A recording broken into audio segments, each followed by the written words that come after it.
some faculty that couldn't be here. So today I'm extremely excited. We have some faculty that are gonna share with everyone kind of some tips and tricks they've learned throughout the pandemic. So kind of things that they learned while they were teaching fully online and things that they are now still using in the classroom now that they're back in person. So I'm really excited to get into it. So Yuan, you are our first person that's going to kind of talk a little bit and present today. So I will give the floor to you. I've enabled share screen, so if you need to share anything, you're more than welcome to. Okay. Well, I'm Yuan, and I'm a Chinese lecturer in Chinese program, and I also serve as the Chinese program coordinator here. And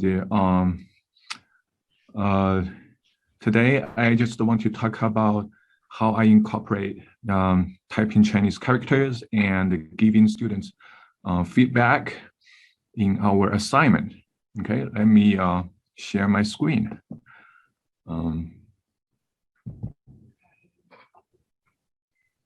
Can you all see my PowerPoint? Yeah. Okay, great.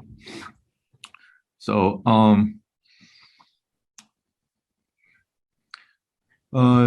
before the pandemic, we used to have the bi-weekly essays.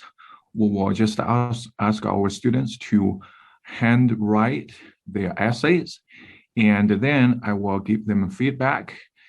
And if they have some questions about our suggestions, comments, and feedback, and then we will have an oral discussion.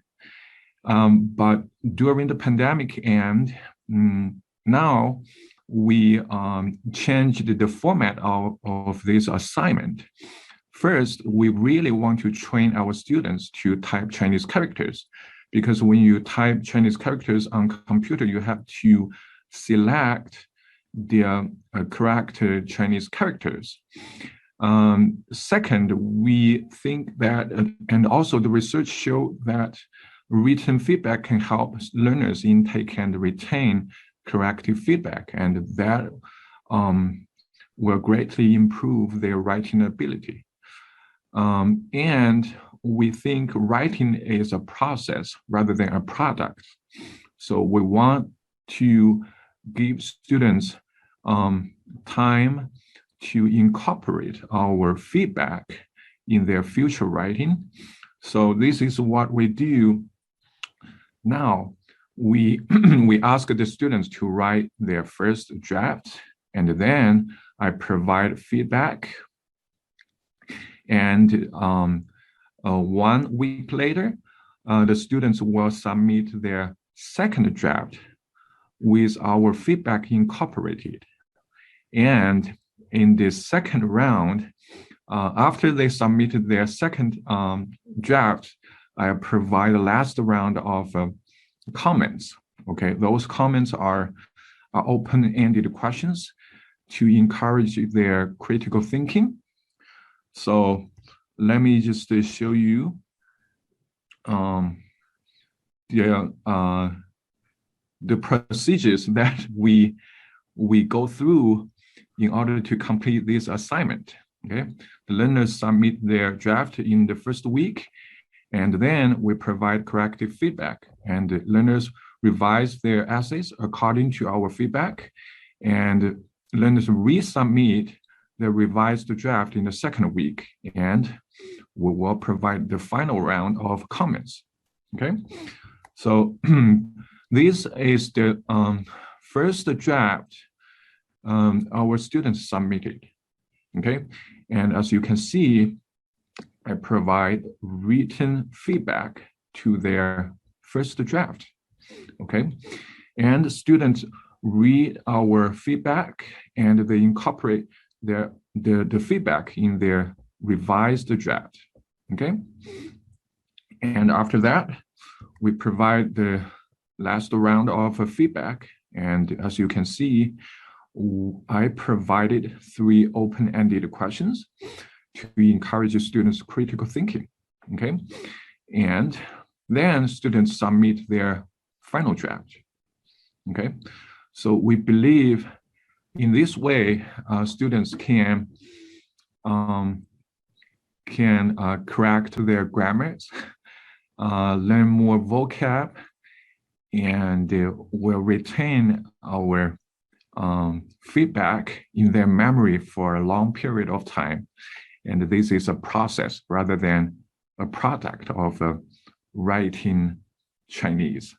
Also, during the whole time, they just type in Chinese characters. They don't handwrite Chinese characters anymore, because nowadays people tend to type rather than handwriting all the time.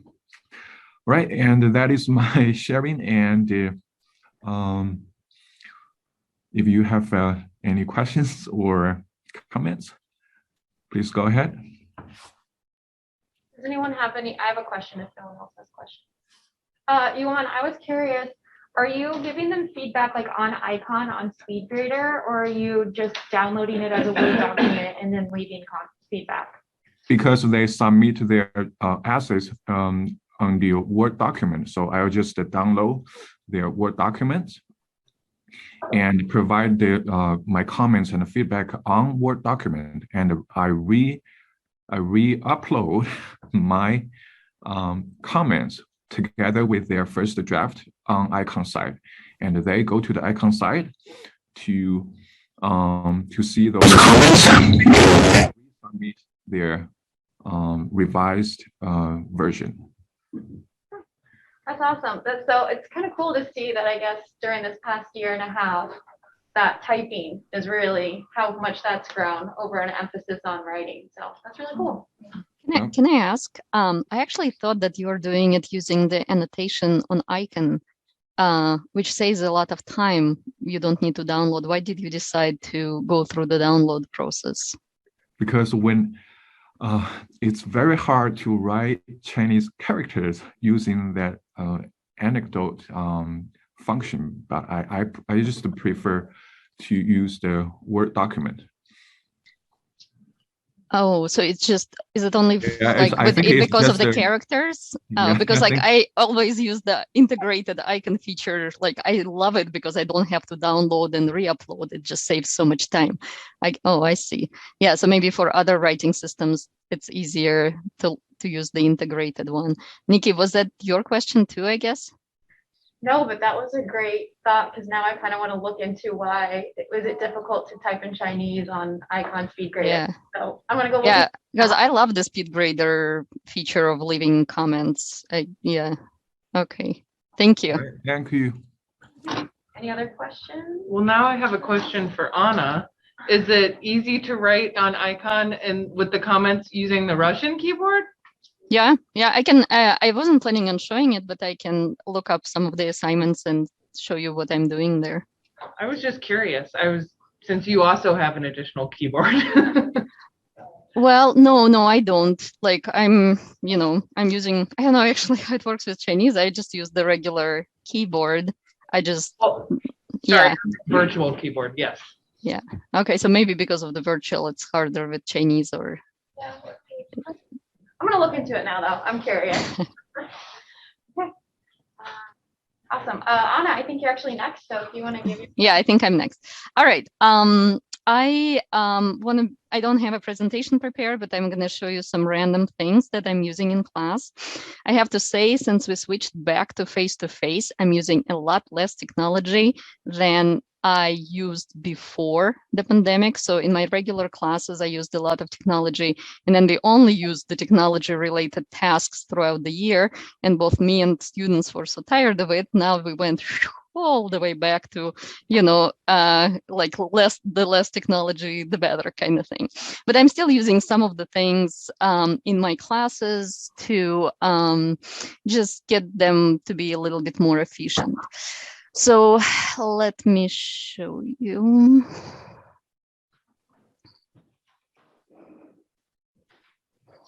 Okay, so you probably see my icon right now, right? Can you see it? Okay, so sometimes you assign students a text to read, and like, 10% read it and the other 90 are like maybe just looked at it for a little bit, which, doesn't work for me because I have like a lot of tasks prepared in class with the text. So this is a way I'm using the feature of icon quizzes to make students read. So for example, I assigned the text to them. And actually, since in Russian I do all of the recordings myself, so it's easy for me to create the recording that fits with this task. But what I'm doing is I actually record my reading of the text that they're supposed to be reading. But somewhere in the text at random points, I stop and I give a correct answer to a totally unrelated question. So for instance, I'm reading the text, blah, blah, blah, blah, blah, blah. And then I say in Russian, the correct answer to response 1 is 74. And then I continue with the text. So the idea is that they have to really read the text and listen to know where it stops to be able to get to the correct response. And in the questions, I just practice numbers and dates with them, which is, again, totally unrelated to the text. And I explain in class how it works. And since I've been doing it, and since I do assign the grade to it, and they have to submit it before the class starts. So the amount of completed readings has increased considerably. So they all come to class prepared. And I think the whole word quiz, the concept of quiz, like has a magic effect on students. If I call it an assignment, I think half of them will skip it. But just because it's still a quiz, I get 100%, maybe like 90% people who complete it before the class starts. So then I'm also, let me get back to that.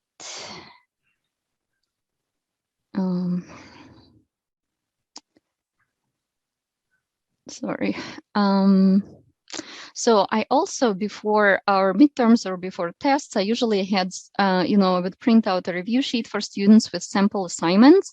And usually I don't really go over it in class, they just use it to prepare. And if they have any questions, they can ask me before the test. And the prep will just show them, various ways, like how this, sample questions, so to say.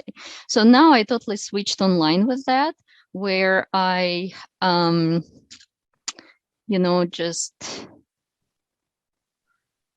they can listen to something. So I add a lot more audio for them to listen to. And, here they were supposed to write, it's all the third year, so they write the forms at the same time, they can see the feedback.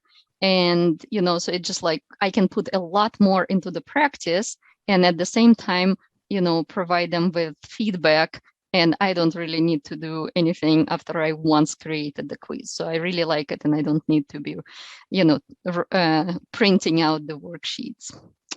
I used to, when we had Kaltura, I used to give a lot of the assignments with videos. However, since we switched to UI Capture, I don't quite like it as much, or I just don't quite I still can't figure out how it works with the media gallery, and if it does. So I do a lot less with that now, but I kind of want to go back to that.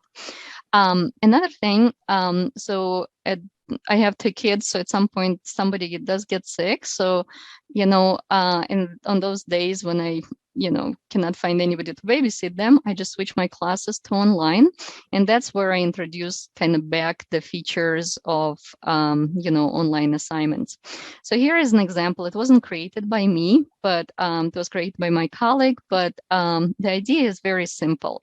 So, like there are board games, that you can find online. This one was, that's an official board game. We just like basically stole the picture from it. Yeah. So, and the idea is those walking games, where you have to reach something, usually have different color, fields. So then you just grab the picture And then you add your own things. This one is created with Jamboard. For instance, if you land on something white, you say what you like or what you don't like. If you end on something red, you describe your apartment or your city or your house and so on. Yeah, or hobbies or weather. So you just come up with that based on what you're doing. Yeah, and then online students can play and, using the virtual dice, whatever it is. Yeah, so I just ask them. So I divide them into teams, and then they can roll the die, and they proceed through the game. So that worked out. Like I add a little bit of the element of fun when I have to switch to online classes. Then I also really like using OneDrive for my lecture classes because it's very easy to get to it. Although one time when they were setting up that thing for the Fox News and they totally disrupted the internet, that actually backfired at me, where it was hard to get to that, but the whole internet was down. So thankfully it was the end of the class, but at the same time, so I do like to rely on OneDrive for my presentations now. And, lectures can get kind of boring. So within the lecture, I like integrating Menti.com, which is an online poll system, with different questions. For instance, at the very first class, I asked them what questions do they have about Russia, and they, using Menti, they added their questions, and I also use it as a kind of like a guide for me for the semester, and I refer back to these questions when I do cover some of these questions. And now we answer this question from whoever had it, at the beginning of the semester. So I like integrating Menti. As you can see, there are different ones. So usually, for instance, when we go over some material, first I want them, for example, if I present them with the statistics, before I present them with the statistic, I ask them using Menti, try to guess what the statistic will be based on what we have covered in class. And it's a really nice kind of, activity to break up the routine of the lecture. And they really like, participating in it. And they try to guess, and then we compare, and then we see if they didn't guess right, like where, why didn't they guess right, and we'll look into the reasons for that. But Menti, I used to use it a lot when, like right now I'm using the free version. When I use not the free version, I would do a lot of the warm-ups with lots of questions, different activities here. But with the free version, I only get one question. So that's why I have like a lot of quizzes with just one question, but still works great. I love Menti for that reason. Okay, I think that's all I wanted to share. Thank you, Anna. Does anyone have any questions from her presentation? I would just comment that we did something similar in Spanish, where for our test reviews, this was especially that half of the semester when we were suddenly online and no in-class, no synchronous meetings at all, which is what we kind of moved to. In each video that we would have our instructors make, we would we would put some sort of trivia question. And then those trivia questions would show up as extra credit on the exams.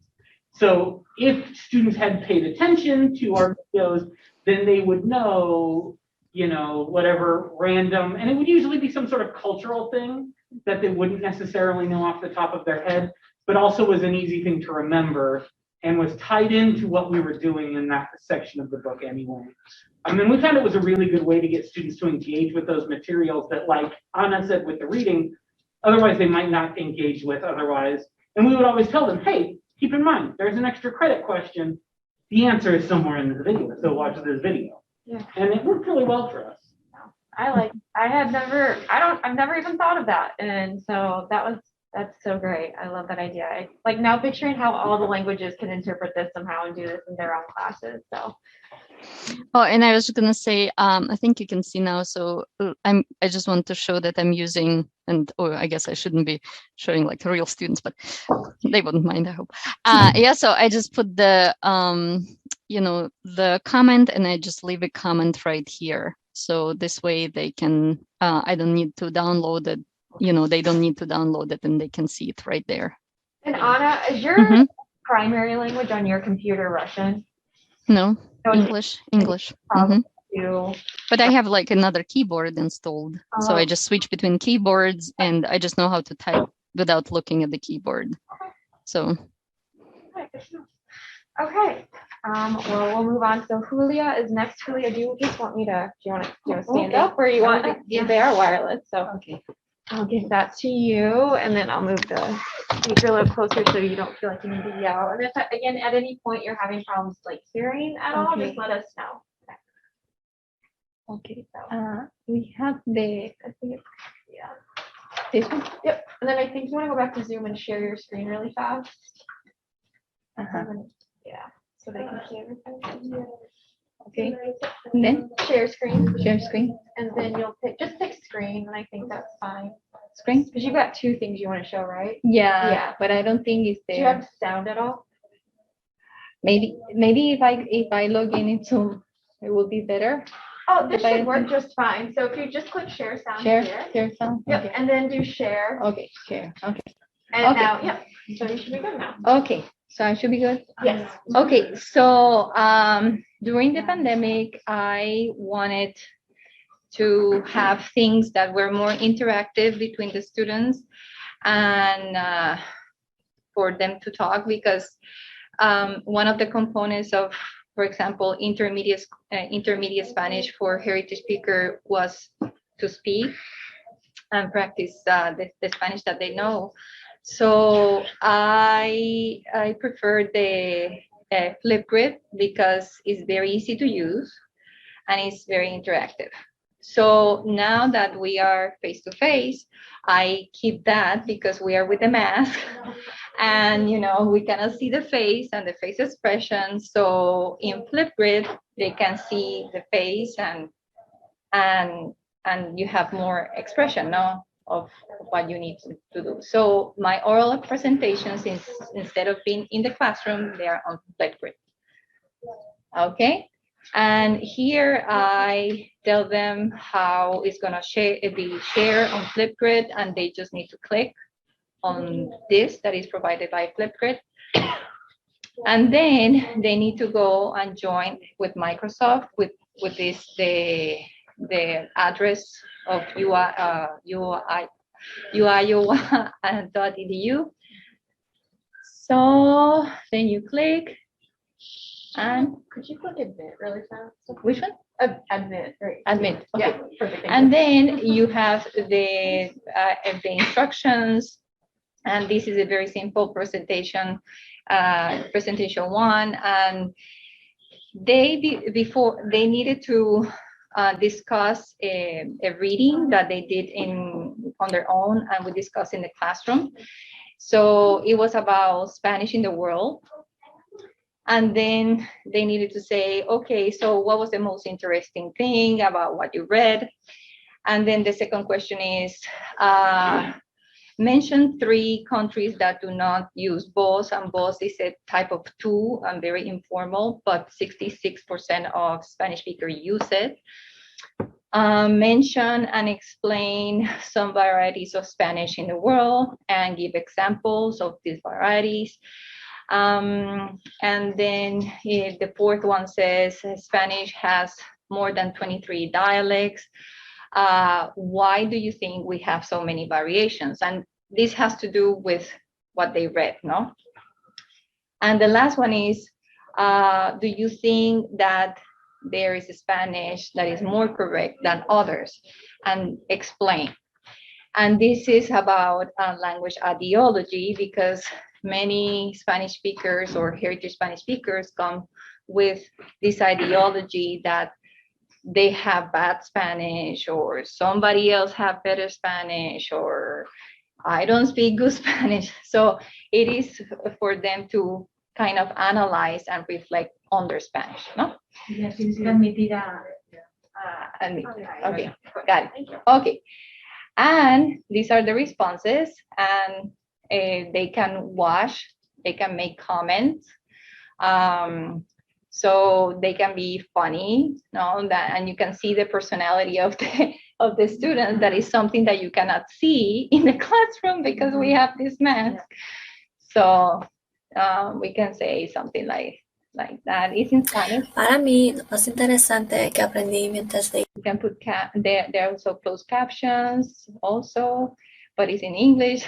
Sometimes it's in Spanish, and at this time it's in English. la lectura es que el voceo se usa en la mayor parte de Latinoamérica donde se habla español. Yo no tengo tanta experiencia usando el voceo, entonces por eso mismo pensaba que no. So, and then here she's saying, well, I don't have experience using boss, but I was surprised that it's used in so many countries that speak Spanish. So I like this about what I read. So, and everybody has something different to share. Okay, so I love Figure on my classes. I don't know where is the document. Okay. So the other thing that I wanted to share, okay, is a PowerPoint for a class. It's a methodology class at the level 3000. Flipgrid is okay. It's coming. It's always now that it wants to be Well, slow. while it's loading, I have a question. What 3 countries don't use the voice? España, Uh-huh. Cuba y Puerto Rico. Que diga, República Dominicana y Puerto Rico. Cuba no. Cuba hay parte en el sur que sí lo usa.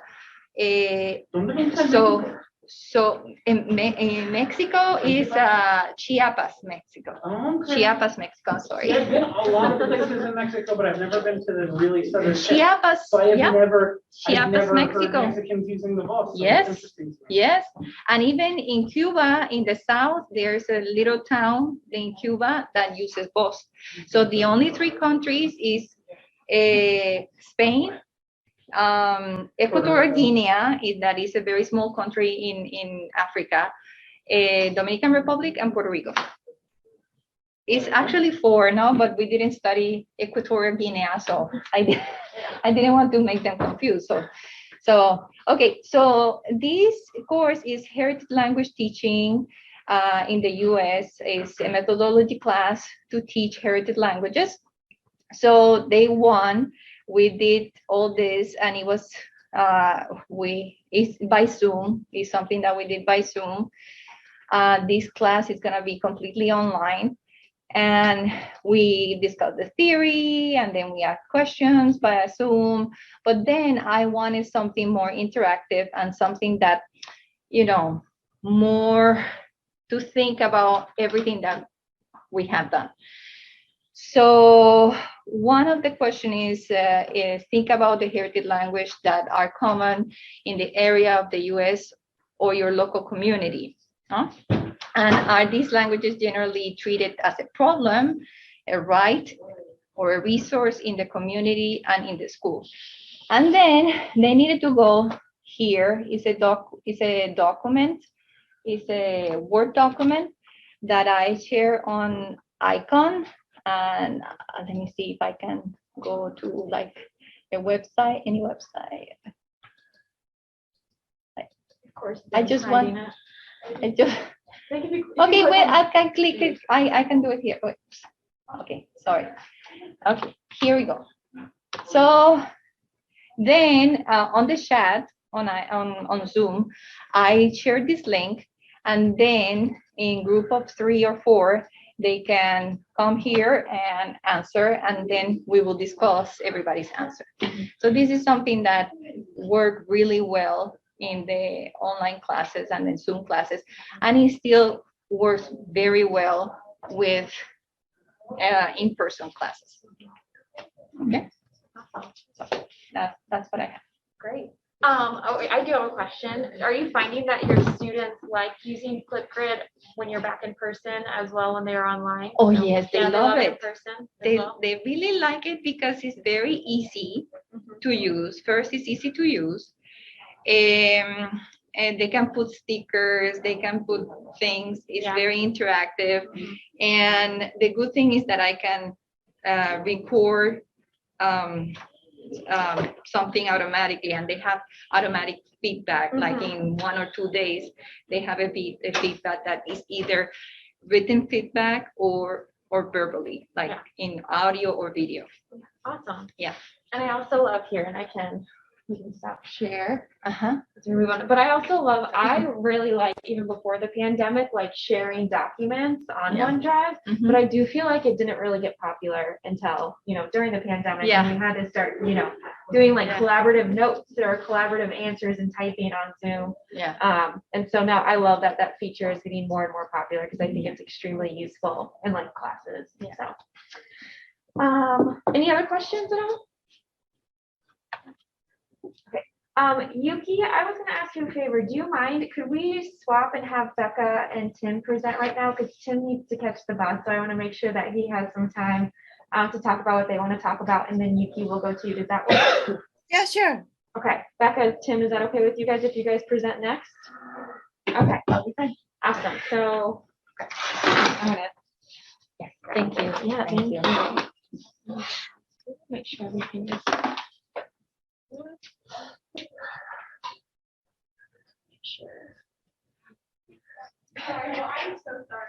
So would it be better if I shared my screen instead of, I don't know where he pulled it up, or are you going to be able to share it with the group?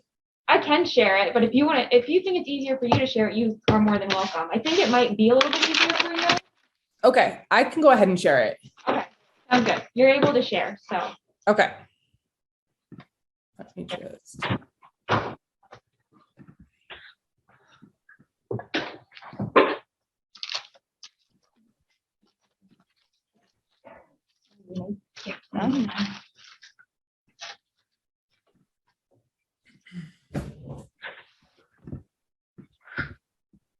Okay, first I'd like to explain what we were doing before COVID happened, then what we did during COVID, and then what we're doing now. So before COVID, we were in the classroom, we would have students take a quiz or a test.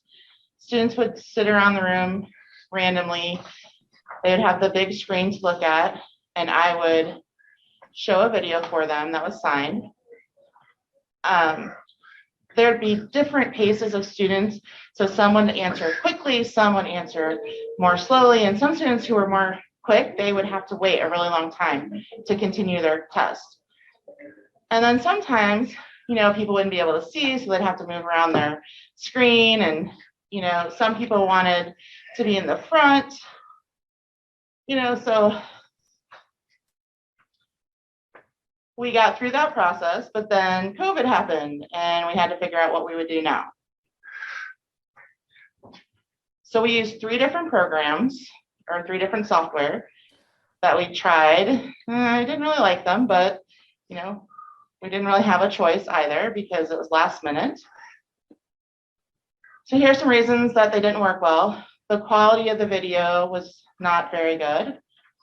The automatic answering was not possible.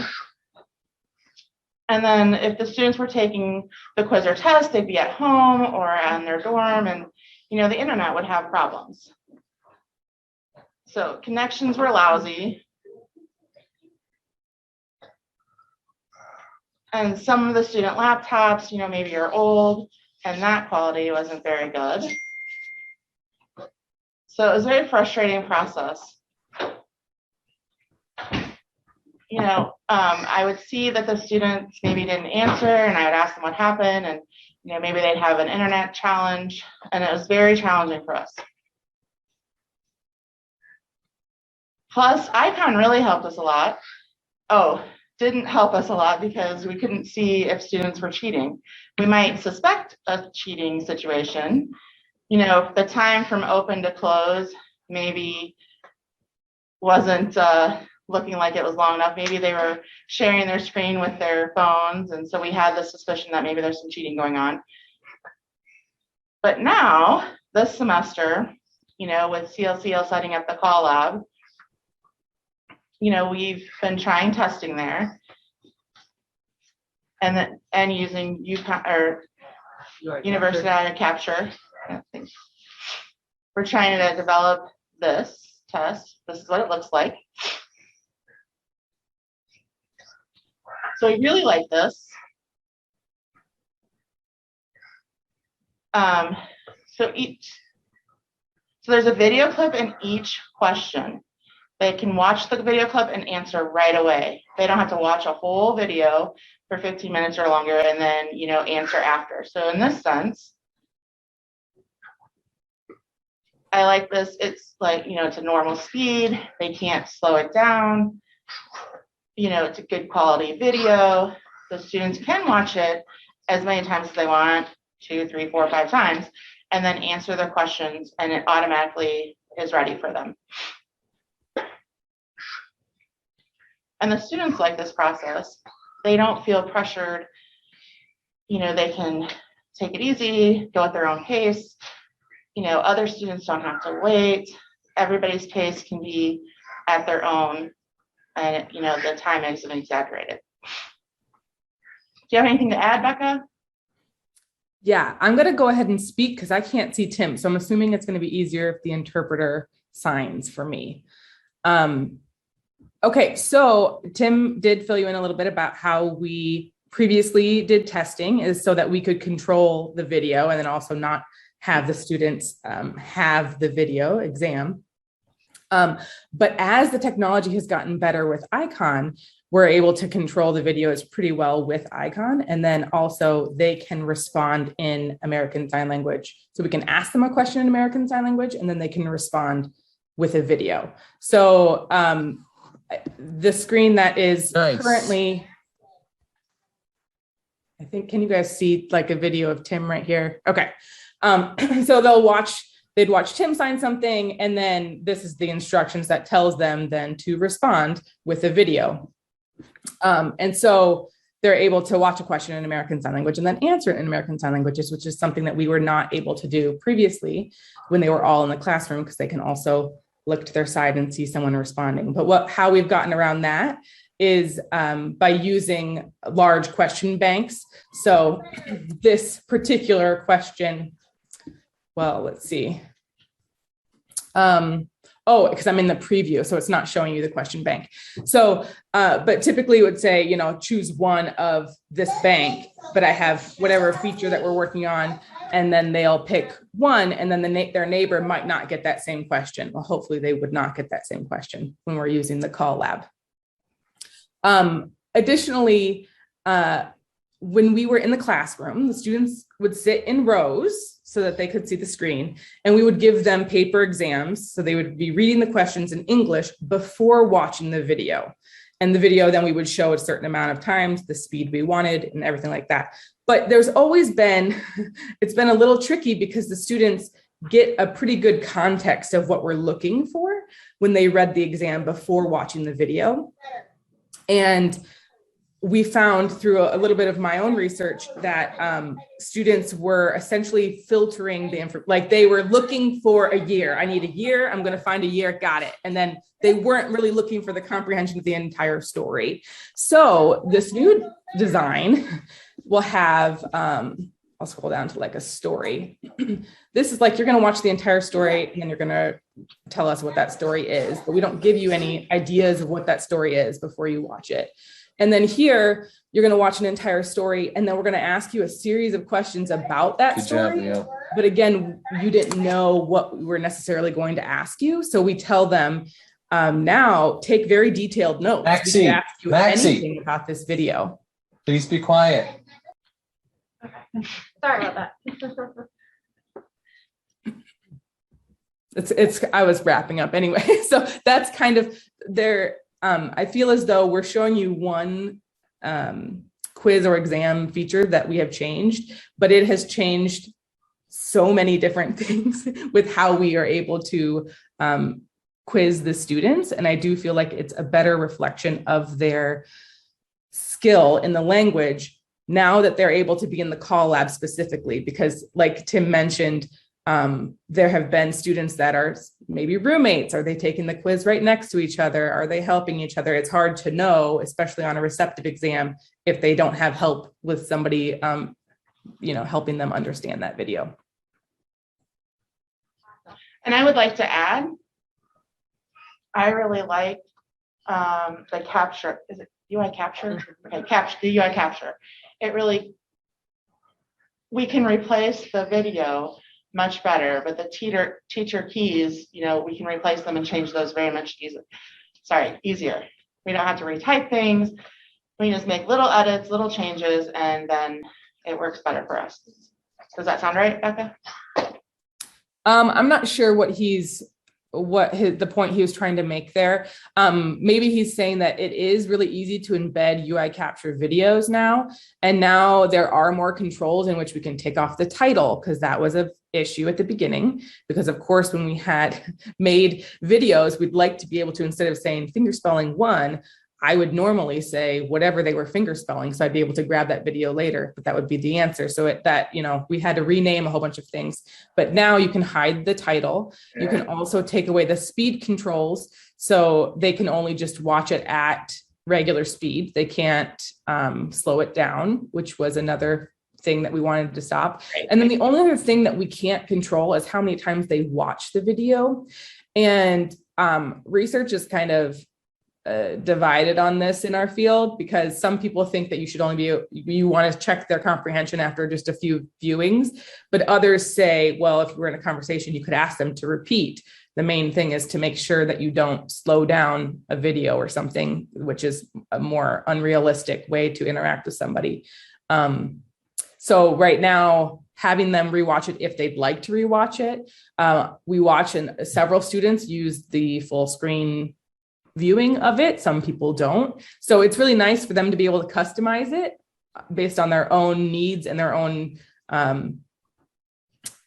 what they maybe need at that certain level. They might change as they progress through the program. These are all ASL 2 quiz, just the second level, the 2000 level. So as it gets higher, the more advanced classes are doing a lot more asking things in the language and staying in the target language, I should say, for exams. Becca and Tim, though, but your quizzes are timed. So it's not like a student could be like, I'm going to watch this video, 10 times, 15 times, because they also have a time constraint, because they're trying to get all the questions done in this quiz. So I'm sure that helps a lot. So during class, they do have a limit of 50 minutes, but it depends. Some students need more time, so if they have accommodations or not, so we'll give them more time for that.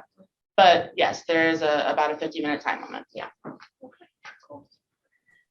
And I'll just do a little plug for myself for the call lab. So I think one of the reasons, and Becca and Tim, you can clarify, you can agree with me. One of the reasons I think they like using the call lab that is in 17 Phillips Hall is that there is a software on the teacher's computer that makes it possible for them to see every single screen that a student is using, and they can watch I forgot to tell you that. they can watch what the students are doing from the teacher computer.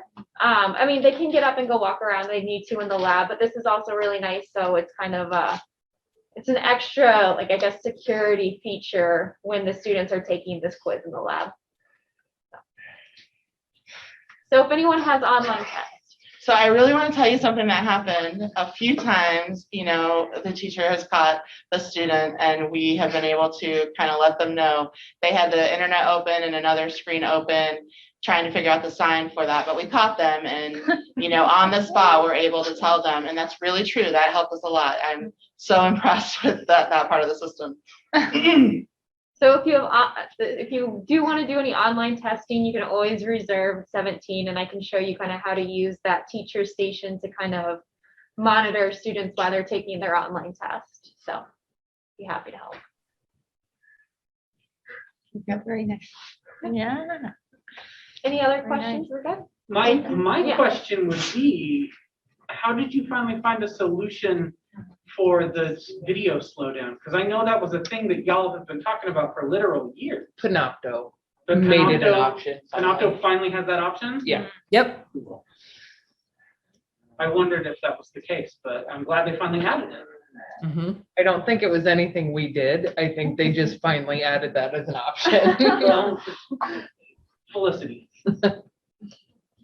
Okay, thank you guys so much. I think we're down to Yuki, our final presenter for today. So I will give the floor over to you. If you need to share your screen, you're more than welcome. All right. Your floor.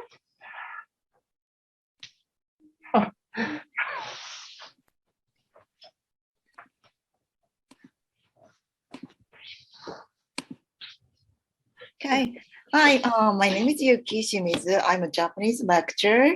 So today I just want to share my experience during the pandemics and now.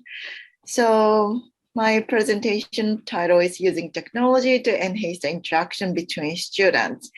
And mainly I'm going to talk a lot about Flipgrids. So I guess Anna, she already talked a lot about Flipgrids, so maybe there's nothing new. But, about 2 years ago, yeah, we are literally like forced to use technology. And then I was not that comfortable about using technologies because I was completely new to that. And then, but I started learning a lot about technology and I started using Zoom and other applications such as Flipgrids, Mentimeters, and Nearpods. And I started thinking, why is it necessary to utilize technology in classrooms? And then I thought, actually talking in person is not the only way to communicate with others. Right now, we constantly communicate using text, Snapchat, Instagram, and there's so many, applications that we can use to communicate with others.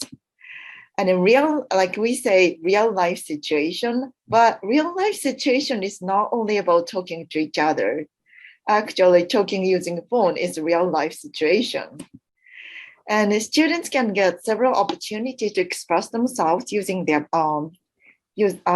abilities if they use technologies. And also technology can help students to develop their creativity. That's what I thought.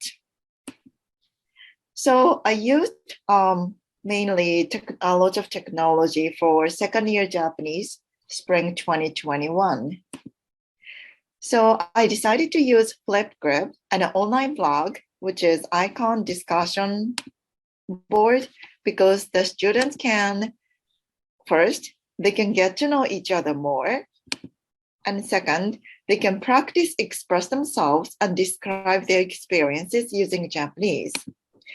And in number three, they can learn from others, not only listening, but also learning from, it's not only about Japanese language, it's about how to present themselves. And four, motivate each other. And also they can reflect their work on learning. Because, for example, I used Flipgrid 4 times in second year Japanese course. And then because they record their video, they can actually listen and then watch themselves speaking so that they can reflect they can reflect themselves. And also they can feel a sense of accomplishment. And also it's fun. It was very fun. So here's a Flipgrid assignment. So assignment number 1. So students are supposed to make a self-introduction video and make comment. So video comment to at least 2 students. And in assignment 2 was they're supposed to make a video about their bad experience. So it could be a lie, and make a comment video and to at least 2 students. So here's some results and student feedback. So some students made comment to more than 2 students, which means they were very they watched more than 2 student videos, I think, which was good. And many of them made a longer comment video in the second assignment. And most of the videos got more than 5 viewers, which means many of them watched their classmates' videos. And they said it was challenging, but they tried to get out of their comfort zone. But I know that everyone is different. So one of them said that it was weird to speak in front of the camera. And now I'm going to talk about a little bit about online blog. So our students are supposed to explain who they want to express their gratitude to and what they want to say to them using the target grammar. So here's a UE student. So they are required to include who is that person, why do they want to express their gratitude, and what did that person do for them, and where and what is that person doing now. So here's some result. So they could feel a sense of accomplishment because other students read and gave comment to them. And many of them share their own experience, even in their comment. So their comment, when I read their comment, I was so surprised how much they could express just using Japanese. Because not only they asked some question to the writer, but also they shared the similar experiences. And many of the students wrote more than 5 sentences. So 5 sentences is a requirement. So in their comment. So now what? So currently I'm teaching Japanese. I teach first year Japanese, and then I'm not using Flipgrid, so online blog. But what I thought was, technologies cannot replace in-person communication, but using technology wisely definitely enhances the interaction between student, and also student and teachers, and develops their creativity and learning autonomy. So right now I'm planning to use Flipgrid for first year Japanese in the spring semester. Okay. So here's the end of my presentation. Thank you, Yuki. So thank you. I'm just loving how everyone is like Flipgrid. We love it. We're going to continue using it in person, out of class, like all of it. Do you have a question, Becca? Sorry, I saw you. I did. I raised my hand. So I like Flipgrid as well, but I just wish that you guys could use Go React because I love Go React, but the students have to pay for it. And I don't feel like it's probably worth having your students pay for it. But the main difference is they still submit videos. They can still, I think that the layout of Flipgrid is really visually attractive, but Flipgrid, they submit videos, they can watch each other's. There's a whole bunch of different assignment sort of settings that you can do with it. But as a teacher, you can give feedback in the middle of videos. So I feel like you can say exactly where they made an error in a language, or you can say, right here, I want you to tell me more. So it kind of depends. If you're just doing a fun, getting to know you assignment, you might not need that kind of feedback. But that's something that we used pre-pandemic. So we're not talking about it here, but it's just something that we will continue using, and there hasn't been another product like it. And so I feel like when I started using Flipgrid, because in the spring of 2020, when we all went online, not all of my classes purchased Go React at the time, and we were looking for a way to communicate with videos. So I used Flipgrid, and it is nice because you can give video feedback, but it's just in a chunk at the end, so it's just a whole video to a whole video. And that's something that I miss depending on what level they were at and what kind of assignment it was, so what kind of feedback it kind of warranted. Yeah, that's definitely true. We looked at getting a site license for Go React, and it was just insanely expensive. Well, Claire and I they're supposed to be doing research this semester on how much we use it to give us new numbers. So maybe, I don't know if Claire's there, I can't see her, but maybe we'll get a better estimate. Oh, you're hidden. Come over here. She doesn't want to. She wants to off camera. So I don't have a question, but I do have a comment. And the comment is that I haven't used Flipgrid. I know everybody raves about Flipgrid.